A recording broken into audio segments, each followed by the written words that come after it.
Welcome to another episode of Alberta Backwoods Adventures. In this episode we're going back to the cabin to do some work, and I'll show you a bit of the work that I did last time. Kind of forgot my camera, so sorry about that. But of course, you know what that means. Heavy backpacks. Today I'm packing in fence boards too, and I got the beast with me.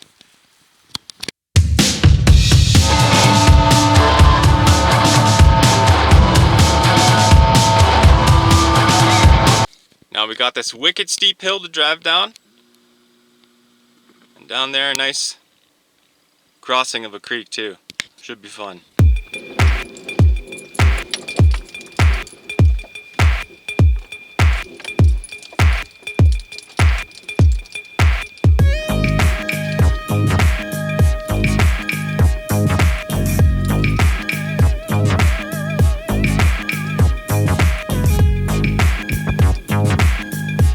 This is the lovely Ford hill descent feature in action right now. My truck is literally driving itself down this hill. It's pretty sweet.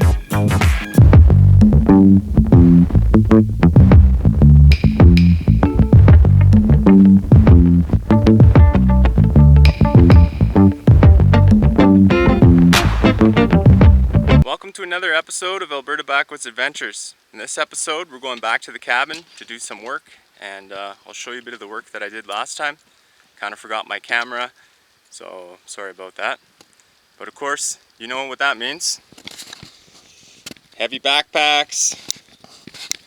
Today I'm packing in fence boards too, and I got the beast with me. So here we are at the cabin.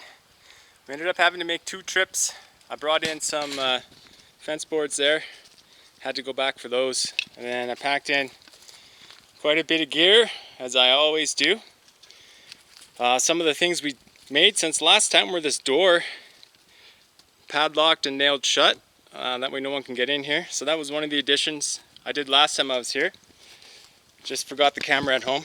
Also we got a window covering, shutter I guess it's called, and I nailed that shut while I'm gone too, that way no one can get inside. So here's the cabin for those of you who haven't seen it yet. It's 8 by 12 on the inside dimensions, and yeah, we built it a couple months back. It's been a long working process. Flat roof with canvas tarp. It's got wood stoves and stuff inside. We'll have a look inside later. One of the things I packed in is this telescoping fishing rod. And I'm going to leave that here. It's very packable. I could take it home, but I prefer to leave it here. And that's next on the agenda. Me and the old dog are going to go fishing. So I got an app on my phone. It tells you the best times for fishing. You can see today is a 4-fish day, and there's a good period. Major times between 12 and 2. Right now is 1 p.m. and we got some more opportunities in the evening as well. Right now it's time to go. So on the drive in this morning, close to our starting point, we saw a grizzly bear. I didn't get my camera in time, so sorry I couldn't show you that, but today we're taking extra precautions because there's a bear in the area, such as bringing the old 870 with me, and you know, keeping the dog on a leash, keeping your food in a cooler or tied up in a tree, all those things that I talked about in a previous video. We're taking extra care today. So here we are at the fishing hole. It's a nice curve, it's got a lot of pools, steep cut bank, and it is a big floodplain here, wide open, so I can kind of see everything coming here. So I let the dog off the leash, give him a little bit of freedom. We'll be fishing that pool over there. We had to hike up way up there, way back in the hills there. It's a bit of a hike to get back down here, but my cabin's up way up in there. I'm going to be spin casting today in this spot right here with the pickerel rig, because I'm lazy today. But if I had my fly rod, you could really see, you can almost do some sight fishing here, because you can see to the bottom of this pool. And it's honestly about 10 feet deep, and you can really see all the way to the bottom.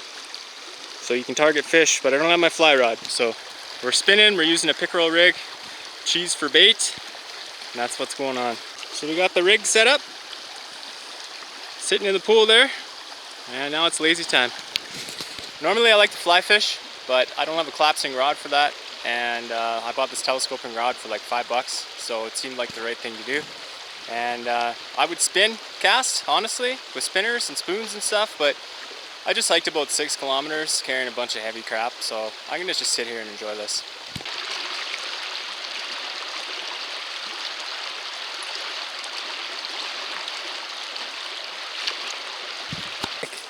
Where's your stick?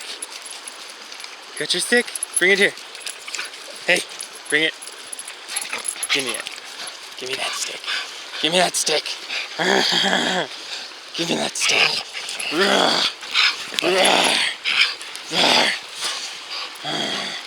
Give me the stick. Leave it. Leave it.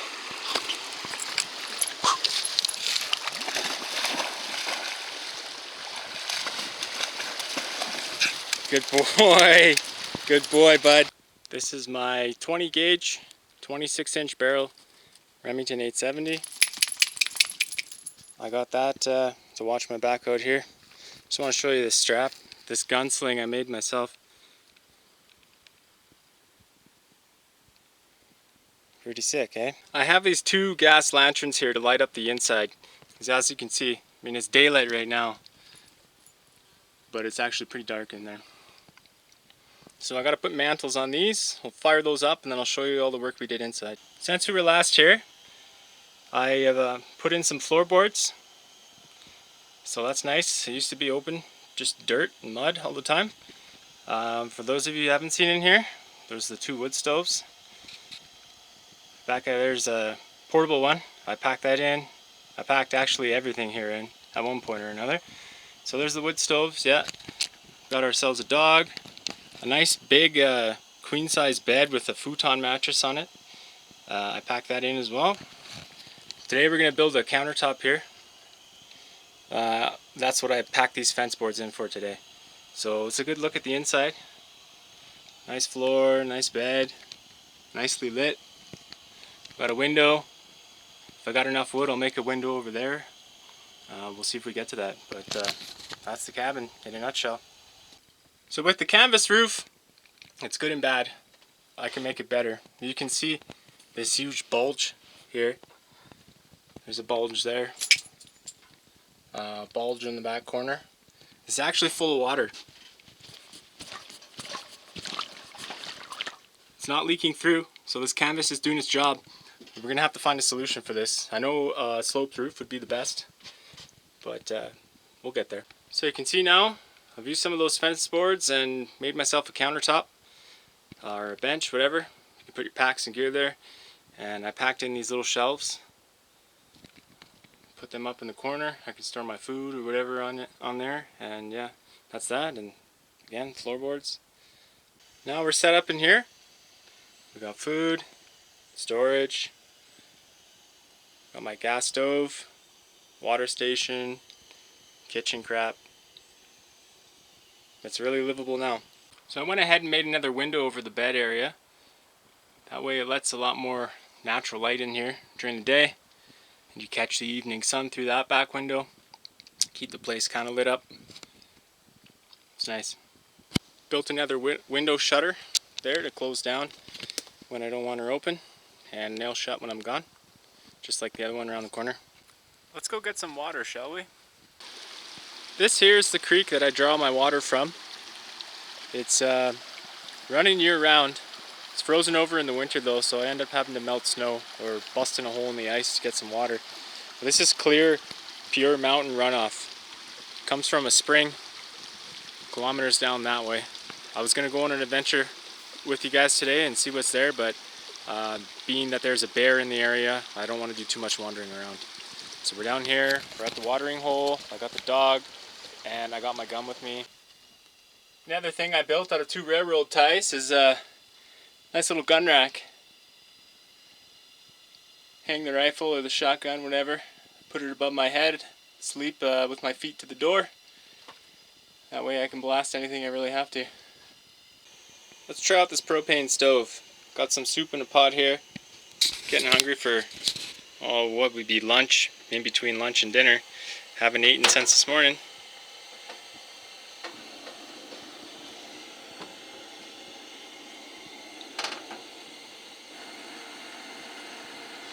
Shouldn't take long on that bad boy. I used to use this wood stove here for cooking all the time. I cooked everything on there, and it got to be quite the chore chopping the wood, finding dry wood, and fueling the stove. So I packed in this gas stove here. It was pretty light at the time. Now I got something I can rely on. Check this old fly shit out. Word up. Cash take you on a natural joint. Here we go. Check this shit. Something else we did on our last visit here was build this bench and this fire pit. I also packed in that saw there, and I leave it here. The axe I take home with me. But we're bucking up some firewood here. Being it's summer, it's time for me to cut and store wood for the upcoming fall and winter. So by the looks of things now, I've got myself quite a bit of firewood stored up. That'll last me a while. Makes me happy. It was about half an hour's worth of work.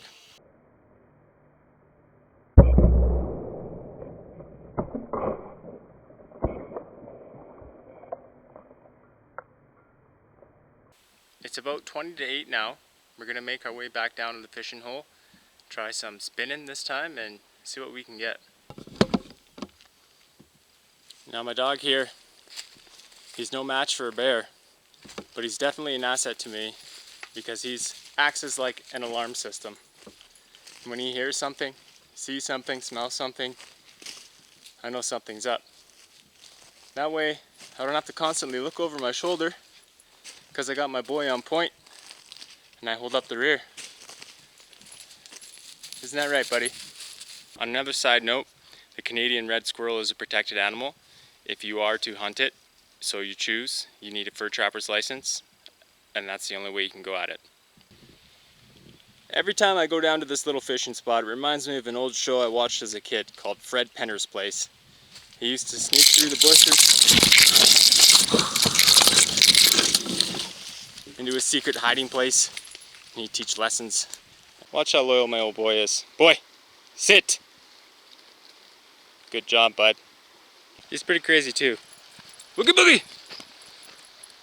Boogie boogie!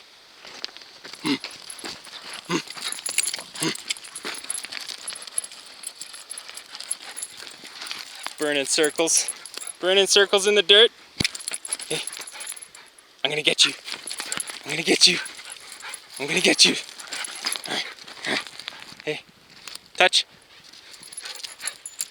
Good boy. So a while back I bought a box of Bush beer. It's a 15 beer for 22 bucks, and it came with 2 of these Rapala Rattlers. Seems like a pretty sweet deal if you ask me.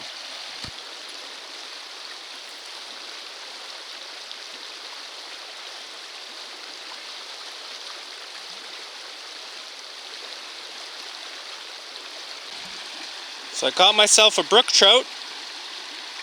It's not a very big fish, but in this river here, trout, other than brown and bull, no size limit, no catch limit. So in that, use moderation in your choice. I probably only need another one of these for dinner. I wouldn't be hauling 5 out just for fun. Now with everything you kill, there's always a revenant. I thank this fish for its life. I'm thankful for what it is. I've made a decision in my life to only eat meat that I have obtained myself, and other than that, it's a plant-based vegetable diet. So tonight is a special treat, and I'm not a greedy man, so I can settle for 1 fish. So this little brook trout here I'm going to prepare in foil with some canola oil, seasoning salt, garlic powder. That's what I have at my disposal, and that's how I'll cook it up.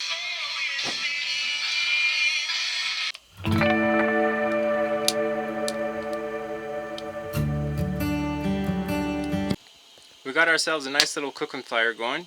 It's mostly hot coals. I lit up a big fire, let her die down, and cooking that fish in the frying pan, cast iron, a little bit of oil, nice and slow, low and slow. It's going to take me a long time to cook this fish, but it's going to be good when it's done.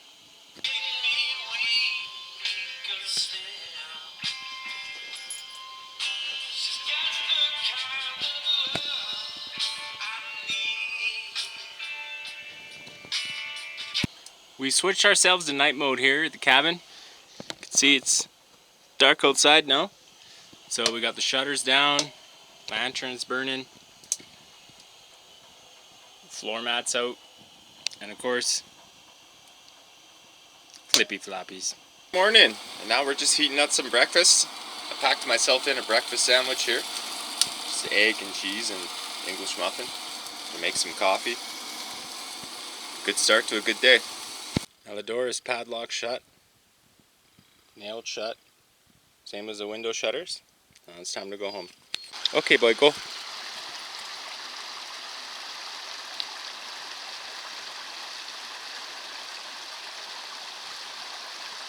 My dog literally remembers the way back to the truck. He's very smart.